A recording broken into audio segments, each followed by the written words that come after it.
હાકલો પડકારો કરજો બધા ઘર ઘરના છે હવે અને પછી બાપુની ફરમાઈશ પણ છે દીકરીની વિદાયની એ પહેલા 12 બીજાના ધણીને યાદ કરીએ એ હેલો મારો હેલો મારો હેલો મારો સમજા એ હેલો મારો સુણ જાને રણુ જાના રાજા રાજા રાજા રાજા રાજા એ હેલો મારો સુણ જાને રણુ જાના રાજા હુકમ કરો તો પીની જાતરાયો થાય રે મારો હેલો મારો હેલો રે સુણ જાને રણુ જાના રાજા મારો હેલો રે સુણ જાના રણુ જાના રાય હાય હાય હાય હાય આસા આસા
पीरने काने गयो आवाज ए वाणियानो कत्ल करी जे काई माल धूतो ते लूटी अने लूटारा चाल्या गया पछी 12 बीजना धणीने मारवाडनी बया याद करे पण ई नो आवे भई 12 बीजनो धणीनो कहेवाय पण केम आवे बापू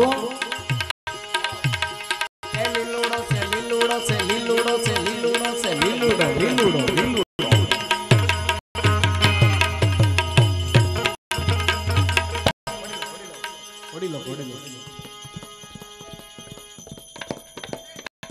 उस्ताद ने ताली थी बताओ हम ताली थी बताओ तो एने मजा तो अंधारा में कई देखाતું નથી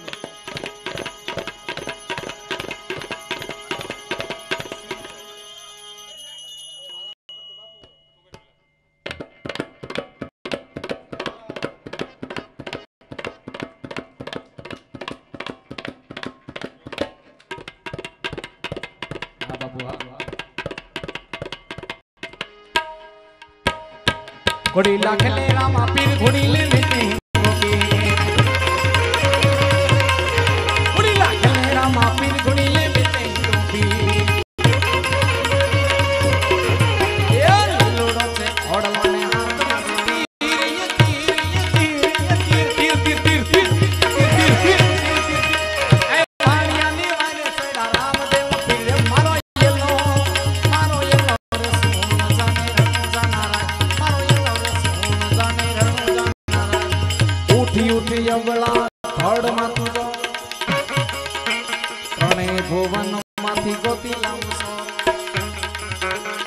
આંખે કરું યા ધળો ને દિલે કાઢું કોળ દુનિયા જાણે આ તો મામાનો છો એ ગાય ભગવાનને વલી રાખી દે ગાય ભગવાનને વલી રાખી દે એ નણુ જાને સિનેમા વાલે ફેરી લીધો મારો એનો રે સુન જાણે રણુ જાનારા મારો એનો રે સુન જાણે રણુ જાનારા મારો એનો રે સુન જાણે રણુ જાનારા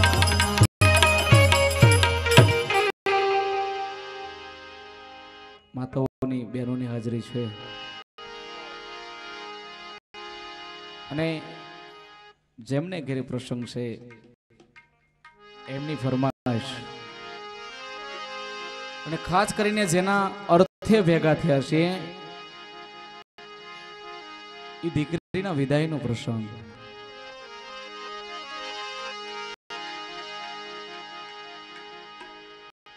નોધારી દીકરી હોય જેને કોઈનો આધાર ન હોય, જેને કોઈનો આધાર ન હોય એને ઈશ્વરનો આધાર હોય, આવા સંતોનો આધાર હોય. ખરેખર આવા સંતોને તો દાદ દેવી જોઈએ. આવા સંતોના કાર્યમાં યથાશક્તિ મોજ આવે. ખરેખર બધા બહુ દિવસ છો અને હું તો એમ કહું કાયમ માટે દીજો. જેને સાહેબ બાપ નથી, જેને માં નથી, માં ન હોય, જેને બાપ ન હોય, ભાઈ મરે ભવ હારીએ બેની મરે દશ જાય, પણ જેના બાળપણમાં માવતર મરે એને ચારે દેશો ના વાવા. એ દીકરી નાની હોય એના માં કદાચ મૃત્યુ પામે, એના પિતા મૃત્યુ પામે, એને કોણ સંસ્કાર દે? અને એના લગ્નનો ખર્ચો હોય તો કોણ એને ખર્ચો આપે સાહેબ? જે બાપુએ આજે સહેમત ઉઠાવી છે એને તો હું લાખો લાખો વંદન કરું છું, એને કોટી કોટી પ્રણામ કરું છું સાહેબ. કારણ કે જો આવી સંસ્થાઓ અને આવા જો કાર્યક્રમો થતા રહેશે ને સાહેબ, તો કોઈ દીકરી નિરાધારની જગતમાં રહે સાહેબ. આવા જો સંતો કાર્ય કરશે ને તો એનો એક પ્રસંગ કેવો છે. આજે બાપાને આંગણે, દોલુ બાપુને આંગણે પ્રસંગ ઓ સંતવાણીનો પ્રસંગ છે. ગઈ પૂનમને પણ મેં આ પ્રસંગ કીધેલો.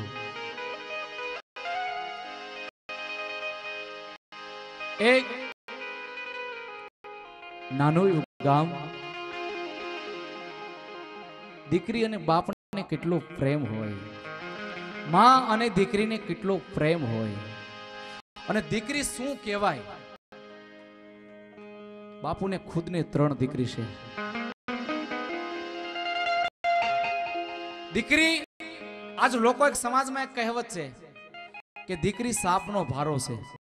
મિત્રો, દીકરી સાપનો ભારો નથી, દીકરી તો તુલસીનો ક્યારો છે સાહેબ. દીકરી તુલસીનો ક્યારો છે. દીકરી વિનાનું એમ કહો, જેને ઘરે દીકરી ન હોય એ દીકરી વિનાનું આંગણું સાહેબ સોનું છે. દીકરી વિનાનું. અને બીજી વાત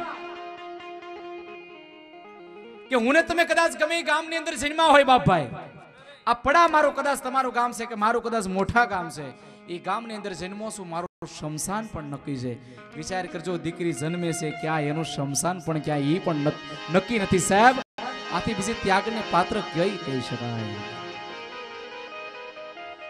દીકરી 18 વર્ષની ઉંમર લાયક થાય, દીકરી પોતાનું પિયર છોડીને જાય. એ સાસરામાં ગયા પછી સાસરાની અંદર કેમ રહેવું, એ દીકરી કઈ રીતે વિચાર કરજો તે રહેતી હશે. કોઈ સાસરિયા પક્ષવાળા સુખી મળે, કોઈ દુખી મળે.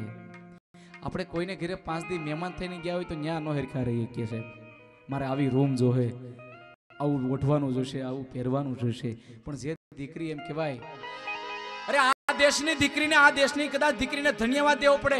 જે દીકરી એ બાપને આંગણે એમ કહેવાય કે એક ડગલું જે ધરતી પર ન હાલી હોય, એ બાપની દીકરી સિટીની અંદર એમ કહેવાય કે ગટર ખોદીને એ દિવસો કાઢતી હોય, છતાં એના બાપને કોઈ દી સાહેબ ફરિયાદ ન કરતી હોય. એવી દીકરીનો એક પ્રસંગ કેવો છે આજ. કારણ આ બધાએ ખૂબ દીધું છે સાહેબ.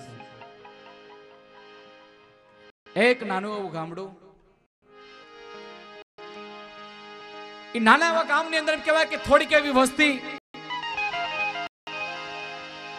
એમાં એક મુસલમાન પરિવાર,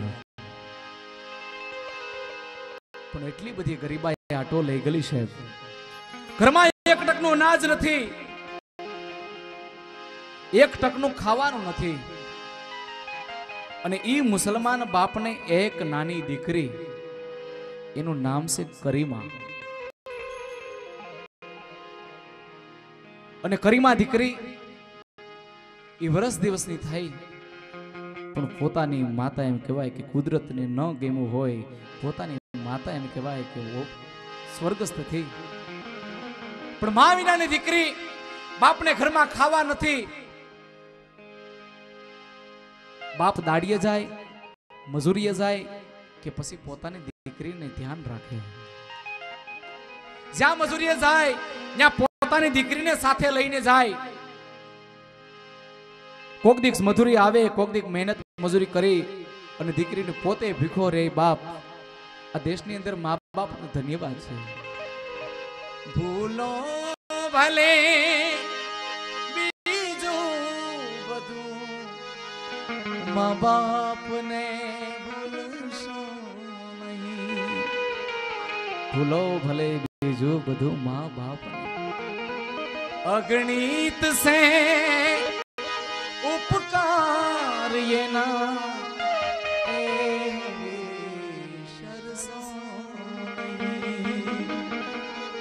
અગણિત છે ઉપકાર એના એ કદી વિસરશો નહીં. લાખો કમાતા હો ભલે, પણ એથી મા બાપ નો ઠર્યા. તમે કદાચ ગમે એટલા કરોડ રૂપિયા કમાતા હોય તો સાહેબ એમાં ઊંડે ઊંડે તમારો મા બાપનો કઈક આશીર્વાદ હોય તો જ તમે કમાઈ શકતા હોય, તમારા મા બાપનો આશીર્વાદ હોય. તમે કદાચ ગમે એટલી ગમે પોસ્ટ ઉપર ગયા હોય, કદાચ અહીંથી વિદેશ વયા જાવ તો સાહેબ એમાં તમારા મા બાપના આશીર્વાદ હોય, તમારી પૂર્વ જન્મની તમારા વડીલોની કઈક કમાઈ હોય તો જ તમે કરી શકો. એમ અહીંયા દીકરી નાની કરીમા પોતે મૃત્યુ પામી, કરીમાની મમ્મી પોતે મૃત્યુ પામી, પણ દીકરી ધીમે ધીમે એમ કહેવાય મોટી થતી જાય, બાપને દીકરી વિના ન હાલે, એ દીકરી કરીમાને એમ કહેવાય કે બાપ વિના ન હાલે. પણ દીકરી 5 વર્ષની થઈ, ફળિયાની અંદર ડગલગ પોતે એમ કહેવાય ધીમા ધીમા ડગલા માંડે. એ 5 વર્ષની થઈ, 10 વર્ષની થઈ, 16 વર્ષની, અને ધીમે ધીમે દીકરીને વધતા વાર ન લાગે, દીકરી 18 વર્ષની ઉંમર લાયક થઈ. એ દીકરી 18 વર્ષની ઉંમર લાયક થઈ, પણ દીકરીની ઉંમર લાયક થયા પછી કરીમાના પિતાને એમ થયું કે દીકરી જવાન દીકરીને ઘરમાં રાખવી એક પાપ છે. દીકરીના બાપને કાયમ માટે ચિંતા વધી ગઈ. ઓહો, હે કુદરત, આ તારી કેવી કરીમા, આજ મારી દીકરી ઉંમર લાયક થઈ છે, કોઈ સારા ઘરનું સાહેબ માગું નથી આવતું. એનું કારણ કે કરીમાના બાપાના ઘરમાં એક રાતી પાય નથી સાહેબ. ત્યાં કોણ આવે? આજ દીકરીના પીળા હાથ કરવા છે, દીકરીના લગ્ન કરવા છે, કોઈ સારા ઘરનું માગું આવતું નથી. દીકરીને કાયમ માથે હાથ ફેરવી એની બાપને કહેવાય કે દડદડ દડદડ આહોડા જાય. પણ સમય એવો આવ્યો, એક દિવસ કરીમાનું માગું આવ્યું. બાપુ કરીમાનું માગું આવ્યું, બાપ બહુ રાજી થયો. ઓ આ દેશનો બાપ કદાચ ગમે એવા ઝૂંપડામાં જીવતો હોય, કદાચ મહેનત મજૂરી કરતો હોય, પણ પોતાની દીકરીનું સાસરીયું બહુ સુખી ગોતે. કારણ કે મારી દીકરી કાયમ માટે સુખી થાય, મારી દીકરી કાયમ માટે સુખી થાય.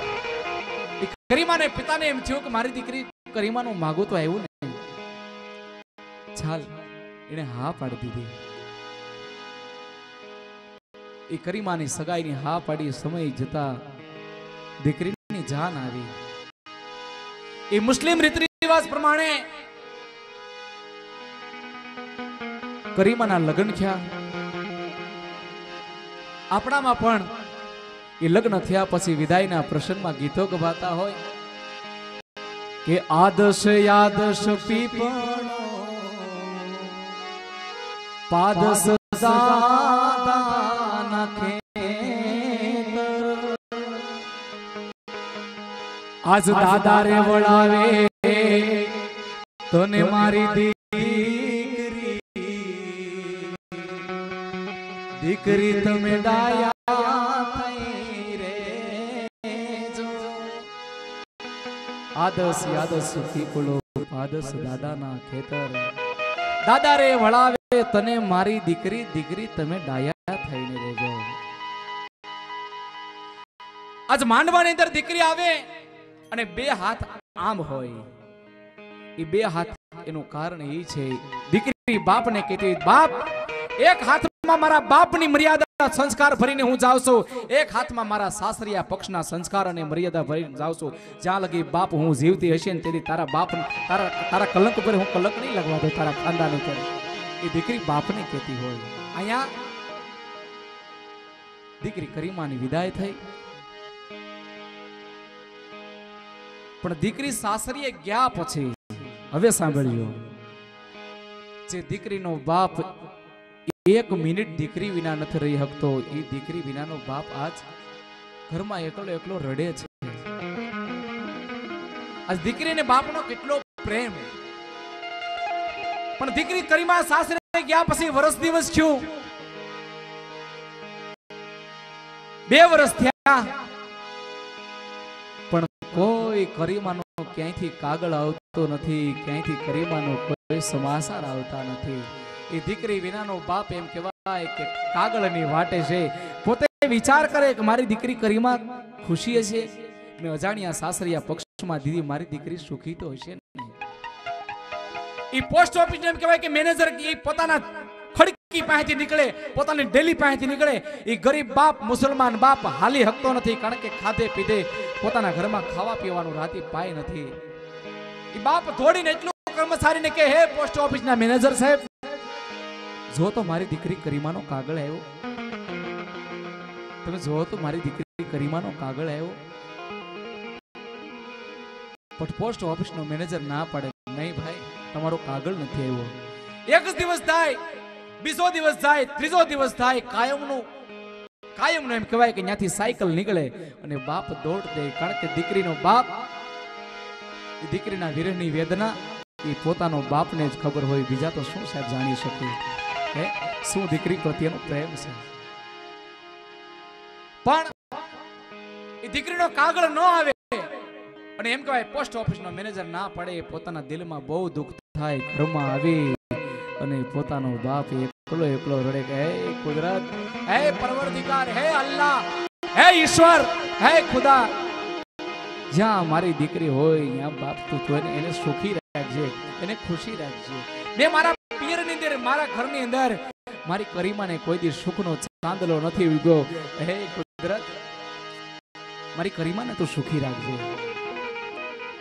પણ કાયમનો ક્રમ ભર્યો રોજ પોસ્ટ ઓફિસનો મેનેજર નીકળે કરીમાનો પિતા દોડે અને જઈને એટલું કે મારી દીકરીનો કાગળ આવ્યો ના પાડે એટલે ઘરમાં આવીને રડે એક દિવસનો સમય એવો બને કરીમાના બાપે પોસ્ટ ઓફિસના વોટે કાયમ માટે બેઠવાનું જ ન્યા નક્કી કરી દીધું કાયમ ન્યા ને ન્યા બેઠે રાત હોય દિવસ હોય ઠંડી હોય ગમે હોય કાયમ ન્યા બેઠે મારી દીકરીનો કરીમાનો કાગળ આવશે તો અહીંયા જ આવશે ને આવશે તો અહીંયા જ આવશે ને એ ત્યાં ને ત્યાં બેઠો રહે પણ આમ પોસ્ટ ઓફિસ એમ કહેવાય મેનેજર એમ કહેવાય કે ટપાલ પેટી ખોલે એટલે તરત કરીમાનો બાપ દોડીને થાય જો તો મારી કરીમાનો કાગળ છે એક દિવસ થયો 2 દિવસ થયો 3 દિવસ થયો કરીમાના કોઈ સમાચાર નથી પણ એક દિવસનો સમય કરીમાનો કાગળ આવ્યો એ કરીમાનો કાગળ આવ્યો પોસ્ટ ઓફિસના અધિકારીને એમ કહ્યું કે હાથમાં કાગળ લીધો એટલે કરીમાનો કાગળ જોઈને તેથી એમ કહેવાય કે પોસ્ટ ઓફિસના અધિકારી ખૂબ રાજી થયા ઓહો જે વર્ષોથી વાડ જોઈ રહ્યો હતો એ મુસલમાન બાપની દીકરીનો કાગળ આવ્યો આજ આને એને કેટલો હરખ થશે એટલે કોઈ કીધું અહીં વોટેજ બેઠો હશે એને આપી ગયો ને પણ તે દિવસનો સમય તે દિવસનો સૂર્ય એવો ઉગ્યો હશે કે તે દિવસ કરીમાનો પિતા પોતે બેઠો નથી એ પોતાનો પિતા બેઠો નથી એટલે કોઈ કીધું ચાલો આપણે 5-6 જણા જઈ અને એને ઘરે જાય. પણ 5-6 ઓફિસના મેનેજરો કરીમાને ઘેર જઈને કીધું, એ પિતા,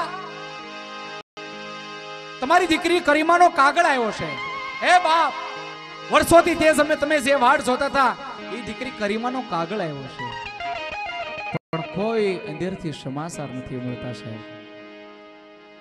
એક અવાજ, 2 અવાજ, 3 અવાજ, કોઈ અવાજ નથી આવતો. અંદર ઘરમાં જઈશ, એક ફાટલ તૂટલ ખાટલો, એની ઉપર કરીમાના પિતા સુતેલા.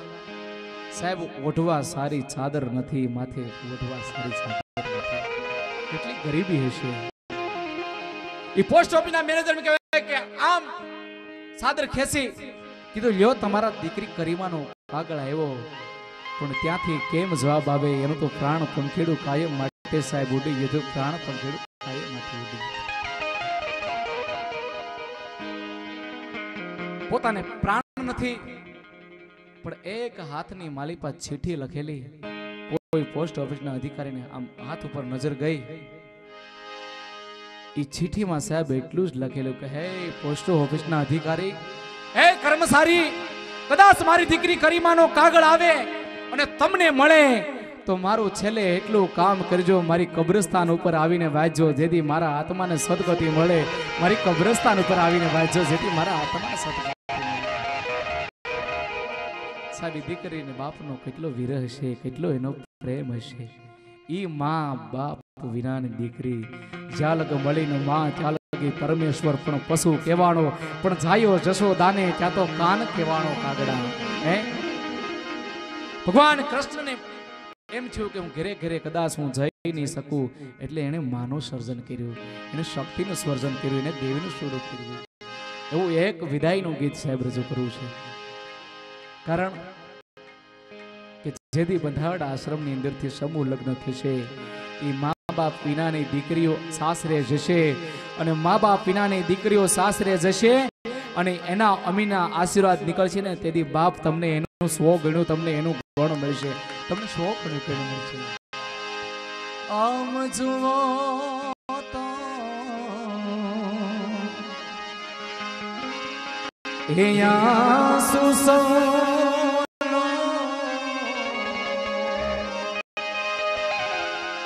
પાણી જેવું પાણી,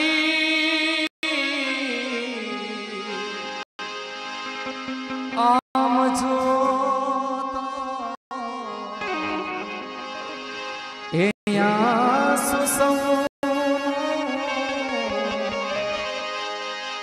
એ પાણી જેવું પાણી,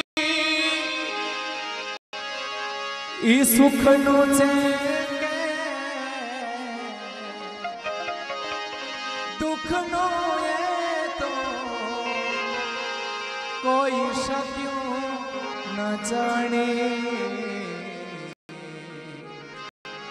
કોઈ શક્યું ન જાણે.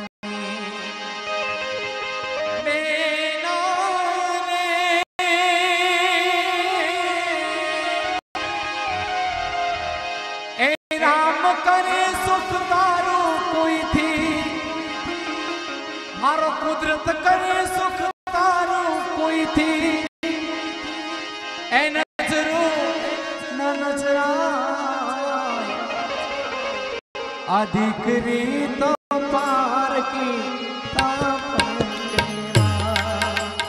દીકરી તો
वर्षे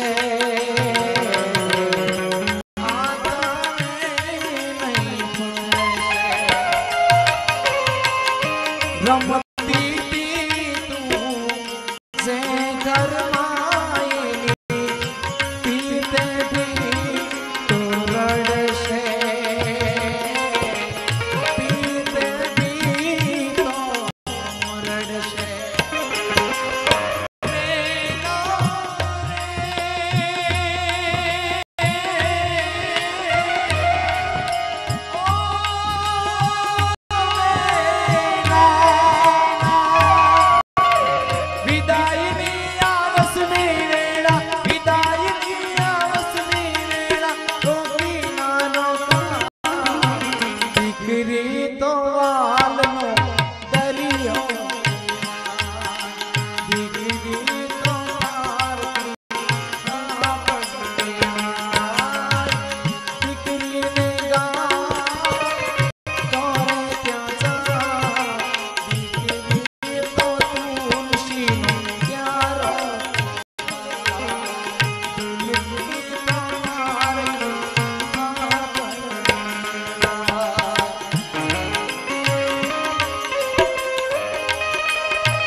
तारा पति नो પડછાયો થઈ રે જે સદા તું સાથે રે જે સદા તું સાથે સુહાગી કુસે થાના કંકણ શો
पूज्य बापू की फरमाइश।